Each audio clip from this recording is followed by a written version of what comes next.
Hey guys, it's Hamster G here. Welcome to my Godfall video tips. And today we will be going through how to optimize and choosing your gears and augments for higher damage outputs. In my previous videos on Solaris kills, I am able to do such insane damage output because how I am choosing my stats and gears, which stats you should prioritize, and even which green item you should keep. First and foremost, hopefully before you do this, you are already at level 50, so that when you upgrade your gear, at least the basic stats is already on its highest. Now gears above level 45 are alright as well, as long they have the right secondaries. First things first, you should consider your valor plates. Some people say it's only a cosmetic effect, but for me, choosing the right one benefited me a lot. As you can see, I'm using Typhon, which is a water chill elements, which gives me passive skill of 10% chance to inflict chill. Now, let's go to my attributes. Now if you can see my chill effect, it's 38%, and it helps a lot for me to do burst damage early on the battle. This game plays around debuffs a lot, so you should consider which ailments would you choose. If I can give you a hint, find a weapon that gives insane secondary attributes and play it from there. I am pretty lucky I found these two-handed weapons that give me very good stats on chill ailments. Let me give you an example. I didn't choose Typhon to begin with. I was playing around with Hinterclaw to find out the best highest damage output using might. But then this hammer called Darkstar Crusher dropped. And let's see its attributes. Now it has water DPS and its secondary skill all is benefiting to water or chill. So from there, I know I will be maximizing and choosing chill or water effects. My second weapon I found out later on after farming, and it's called the Winter's Call. Whenever you soul shatter an enemy, unleash a shockwave that deals X amount water damage to enemies in front of you and reveals their weak points. And as you can see, its attributes is insane as well. Extra 20% chance to inflict ailments. Now, weapons in this game plays a big role. It will always do a debuff on the mob depending on the weapon that you are holding. If, let's say for example, you are choosing this weapon, fire DPS, it will always do a fire debuff. For water, obviously chill. Void will do curse. Earth will do poison. And physical will always bleed the opponent. And so on and so forth. You get the ideas. So there is no difference on ailments so far in this game. It's just a matter of giving damage over time and a specific elemental debuff's name, that which later on increase your damage output. But so far there are no difference at all. But if you're playing multiplayer, I suggest you choose differently from your friends, because there are few augments that will increase damage depending on how many ailments are on the boss. Now, let's see how I'm choosing my other gears. Now, do not get baited by legendaries in this game. Sure, legendaries might give you more secondary stats, but if you want to maximize your damage output, this is what you should do.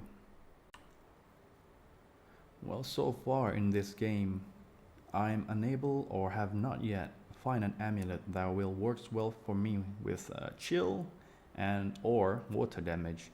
So I'm just going to use this one for the time being. And the next one, my charm, is called Lunar Token. And if you can see, my Lunar Token I upgrade until legendary, which gives pretty sick buffs. 9% critical chance. Now if you can see, two of the secondary stats are not optimized yet, but the last two is pretty good. Critical hit damage and another critical hit chance. I tried upgrading a few others, but still, I'm unlucky I didn't get a water damage buffs.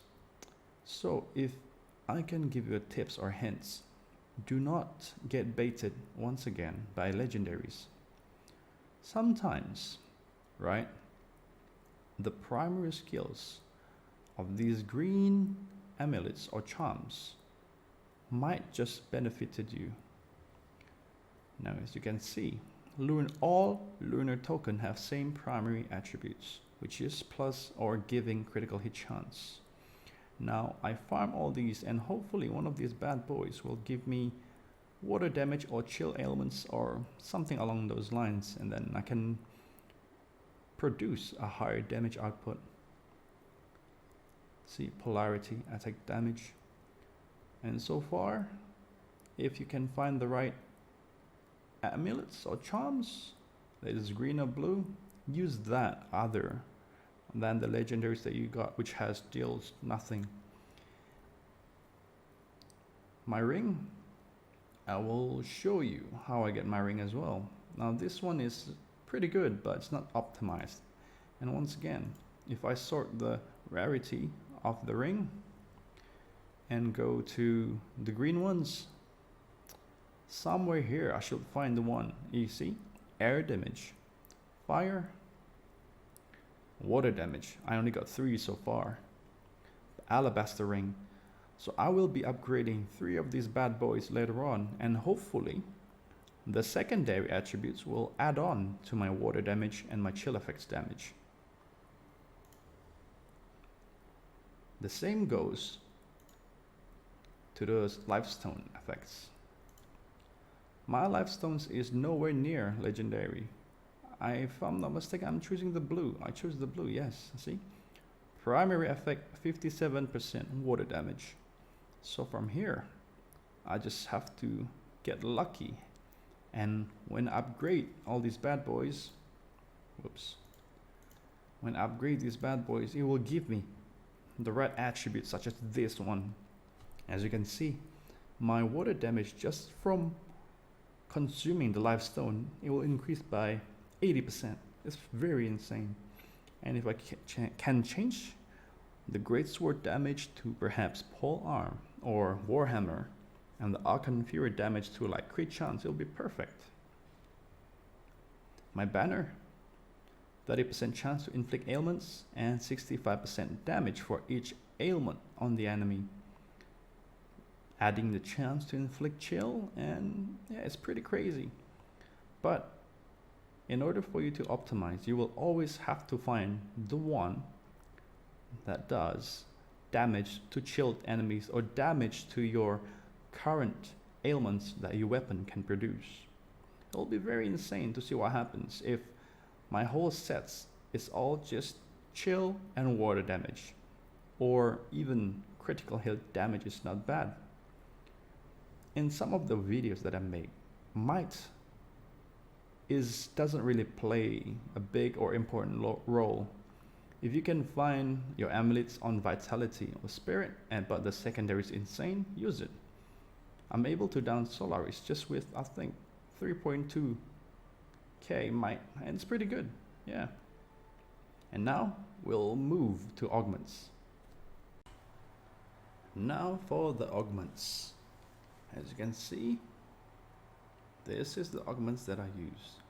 Plenty of 5s and 2 on 30, which is legendary. The reason that I chose there's only 2 is just that when you want to